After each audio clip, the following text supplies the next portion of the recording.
Hello and welcome to another episode of Curl Up with Cathy Bramley. I'm in the treehouse today. It's Sunday morning and we're recording this to go out on Wednesday because the author who is with me in the treehouse today has a book out on Thursday. So it's all very exciting. It's a great time to chat and I'm delighted to welcome to the treehouse Caroline Roberts. Hello, Caroline. Hold on 1 second. Let me see, my cursor's being a bit slow. And you'll be counting in to that side. Here we are. Hello. Hi, hello. Nice to see everyone and to meet you, Cathy. Lovely to chat. I know you're up in the northeast, aren't you, Caroline? Is it sunny where you are today? It's beautiful, actually. I've already been out and walked for an hour with the dog, which is a nice start to the day. And I think all the countryside where I live, we're just in the middle of rolling sort of farmland, countryside, not far from the hills and the moors. So that always inspires me. And I think a walk with the dog sometimes, you know, especially if you're stuck on a scene or something like that, you're in the middle of writing and just need a little bit of time.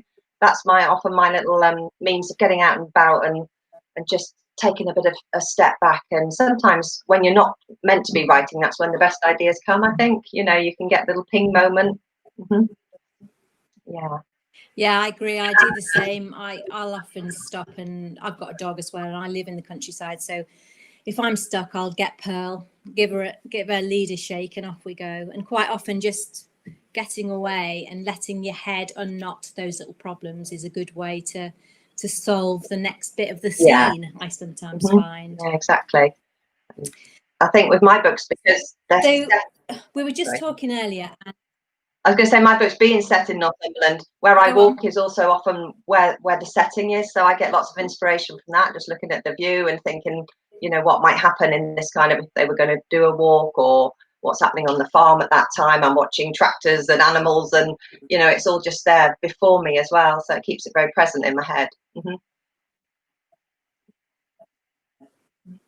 Your first book was that the Castle and I can't remember the exact title. It was about the castle and the tea shop, wasn't it? Yeah, the Cozy Tea Shop in the Castle was actually my second book published, although I'd written that one and the other, which was initially titled The Torn Up Marriage and now is called The Desperate Wife. So they were quite different. And one, The Torn Up Marriage was basically the bomb of an affair on a family, and The Cozy Tea Shop in the Castle is probably the book I'm most known for. That was the one that really struck a chord with everyone, and the escapism, and showed more of our landscape, the castles, the lovely tea rooms, and everyone thought it was a real escapist cozy read. But it used to make me smile because where we live, there really is a castle down the road. My friend used to run the tea rooms there. So it was also very real for me. It was a place that I'd been to and was inspired. I did change, you know, some of the details and everything on the castle and made it my own and let my imagination roll with it. But that's what it's like up here. It's fabulous. You know, you can go and wander in a castle or go on the beach and see the most amazing castle in the end of your view. You know, it's so scenic. Yeah. What's the name of that castle? Chillingham Castle. So that's just about 4 miles from my house. So yeah, and I loved it. It was quirky. It's sort of a privately owned castle, so it's not quite as pristine as some of the sort of National Trust ones and things, but it's got so much character. And you know, I don't know, as an author, you're always I imagine myself, although I don't write historic, going back in time and wondering what the people would have done hundreds of years ago and what their lives would have been like. And I like the idea that there was all that history there, and also new characters, new people building their lives there, someone leaving the city to go and try and run a tea rooms and make her life there with Ellie. So that was a nice start. And I really enjoyed writing that, and they were fun, and I just found it was a nice thing to write about, and other people obviously latched onto that and enjoyed reading it, and that kind of started my cozy type stories and reads, and there was always a food element. I do love food, so I'm very well known in my family for enjoying my food. So good job I do lots of dog walking. So tell us about so tell us about the Pudding Pantry, that series, and how that started and how that's progressed. Yeah, well, we live with lots of farms around us, and I do have some farming friends, and I needed another setting, and often it's a setting and a place that sort of drives my imagination to start the book and then think about what the characters would have been there. So I did want to write about a farm sort of setting, a farmyard scene. And then the story evolved. I wanted it to be about women farmers, and the backstory is sadly that the father of the family has died, so the main farmer had died, and it was his daughter Rachel, how she tries to carry on the farm. There's 4 generations. She's a single mum. There's her mum Jill, who does a lot of the baking, and there's lovely Granny Ruth. And I wanted to show how they would move things on, and then the idea of the pudding pantry was born from the old barn, and how they would make that into a lovely tea rooms and puddings galore, basically. And it was nice to sort of start including recipes, which I started to do with the tea shop books, but it grew more so with this. And I think people enjoy reading the book, but then also having something, if they want to have a dabble at the recipes, they can. And they're never too complicated, because although I love imagining cakes, bakes, and everything else, I'm actually not the best baker in the world. So if I can make them and it works in my kitchen, generally it can work for my readers as well. Have a go. Yeah, I did that. I had a phase of putting recipes in the back of mine. It's actually quite time consuming to write the recipes and then make the bakes and just check everything's right. So I don't do that so much now, but it was quite fun. It is actually. Yeah, I get a lot of people asking if I would do a cookery book.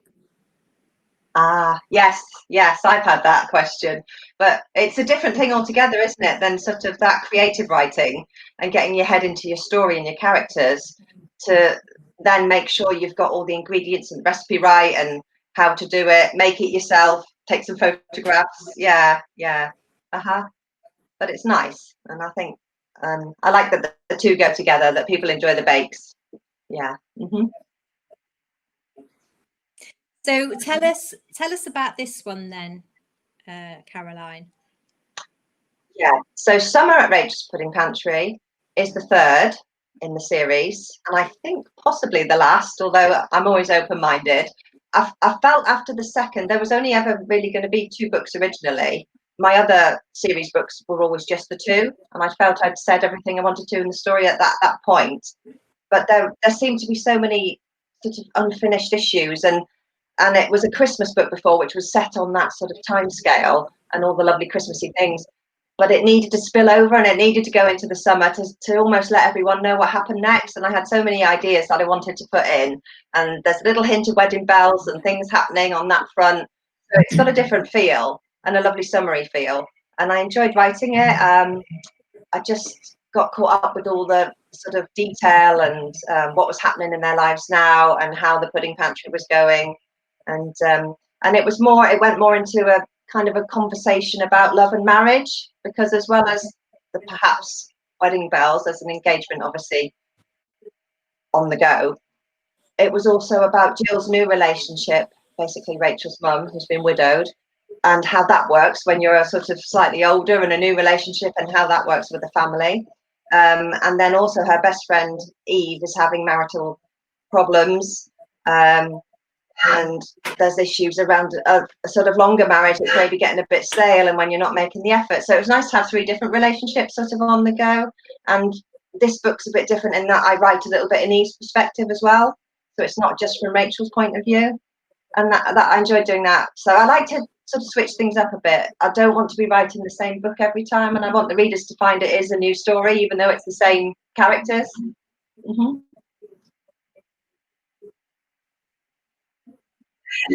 Interesting. Yeah. So most of your books, are they normally written in first person? No, it's always 3rd person, but a very close 3rd person. So you can hear like their thoughts. I'm on Rachel's shoulder and in her head sometimes, but I find it's easier to, especially when you've got other characters on the go that you want to sort of develop how they are. And sometimes you need maybe just them in a scene, that Rachel's not always there. So yeah, I would find it hard. There probably would be. I mean, I'm sure, and I love some books that are written in first person because it's so immediate and you're with that character, aren't you, all the time?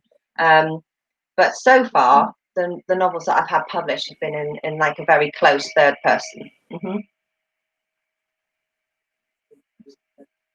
Yeah. Have you? And the book's out on Thursday. Yes. Yeah. So how are you going to celebrate the launch of the book coming out on Thursday? Yeah, well, normally it's a busy day, obviously, with social media and all the things you need to do and chatting to your readers. There's a blog tour on at the moment. And I actually did do a little video of myself to put with the blogger who's going to do that day. That was the first time I did anything like that, but it was very strange trying to video myself on my phone. So, but and usually I try and take an hour or two out and actually go and have a bit of lunch somewhere, go for a treat or have a glass of champagne. So I still haven't sort of been out and about too much to restaurants and things like that, although I might do that, but maybe into Friday. I haven't booked anything, but it's still coming out this lockdown feel, isn't it? And I'm not quite sure yet what we'll do, but we'll definitely have fun probably. Yeah. Maybe in the garden and celebrate. I think it's nice to celebrate because you can get so caught up in the writing, the editing, the sort of marketing and putting the book out, getting it ready to go, that you forget the achievement. Even, you know, when you've written several books, it's like you need to remember to say, yeah, well done, you go. Yeah. Mm-hmm. Well, the best of luck with that on Thursday. And can you tell me, what are you writing another one, or how are you? What's the process for you? Have you already got another one on the go? Not yet. Usually I have. For the last 5 years, I've written 2 books a year, and I usually have a Christmas book, which is I need to have more or less written by the time the other one goes out. You know, it's like you're on this sort of process. But I found I work as well, so we have a holiday park, and in the summer I'm extremely busy on that front as well. So it was starting to feel quite pressure, and I don't want to write a book under pressure. So I have said that probably from now on I might be writing a book a year rather than two books a year. But I've had lots of ideas, and I've got 5 different things on the go in my head, some notes on some, and I don't quite know which to focus on. And I've never really had that before, where I don't know what to write next, if it's something totally brand new or something similar to the kind of feel of these books. So I don't quite know how to choose, but I'm going to have to get going very soon. And maybe just by starting to write it, I'll know if it feels right, you know, or maybe start the first chapter of all of them. Yeah. So I think lockdown and COVID and everything's made me feel a bit differently as well about what I might write next. So I don't know. I don't know how you felt on this one, whether you include some of this whole new world we're in the stories, or whether people want a totally non-COVID book to just escape to. Yeah, interesting. Well, I mean, I've written my next 2 books anyway, so you know, when they would be coming out sort of in the year after COVID. So I think by the time anything new that I write comes out, everyone will be sick of hearing about it. And I don't particularly want to write about it. I think, you know, people read my book for escapism, and the last thing they want to do is, not read any books where we're not where you can't hug. Yeah. So I don't think people want to read a book where, you give each other a hug, or come round for a cuppa. I don't think that's really what I want to write. So I think people will carry on reading my books just for a bit of escapism. Yes. So that's what I'm going to do. I probably feel in a similar way, I would think. And yeah, because it's been such a strange time, hasn't it? Yeah. Mm-hmm. Yeah. And you became a grandmother last year, which you don't look like the average sort of grandmother, I have to say. But you became a grandmother, so you've got a little grandson. So how's life changed for you, seeing that next generation of family? Yeah, it's been lovely actually. Everybody told me that becoming a grandmother is very special, and we've got little Alfie now. He's nearly 18 months, and he's just gorgeous, and it takes you right back to when, obviously, your days of being a mum, but equally it's different because you can have them and really concentrate and have that special time, and then you can hand them back. So it's really nice, and I do help out. My daughter's a nurse, so she's quite busy, and life's busy for them as well. So it's nice though having some hands-on time. We're only about an hour away from each other, and I really missed him, having 3 months not being able to see him, especially at that age, because he couldn't really understand. We did try over the telephone on the WhatsApp video and things. He was kissing the phone, bless him, and waving to us. So he kind of, I think he still recognised us, which was nice when we when we all manage to see each other again. But Oh. yeah, it's just a lovely special relationship, and life changes and life moves on, and I think that reflected in the Jill character and little Maisie with the grandma, and also the next generation as you become a young adult, and if you're still lucky enough to have your grandparents, I think that's a nice relationship as well, where you can sort of have a heart to heart, you know, with your grandma, sometimes easier than when you talk to your own mum and dad sometimes, or just in a different way. Well, funnily enough, that's where I'm off to today. I'm going to go and see my grandmother in Birmingham. I've done a whole load of dinners for her, batch cooking, her little chicken dinners that she likes. Well done. I'm heading over there very shortly. So I'm going to say goodbye to you and thank you so much for joining me this morning. And also I wish you all the very, very best of luck with your new book, Summer at Rachel's Pudding Pantry. Thank you so much for joining me. Thank you so much. Thank you for having me. It's been lovely. Oh, you're welcome. Take care. Bye-bye. Oh, that was lovely speaking to Caroline Roberts there in the Northeast. I'm actually off up there myself very shortly for a bit of a research trip, so I'll have to look out for that castle. Thank you so much for joining me, and I'll be back again soon with more of your favourite authors. Bye for now.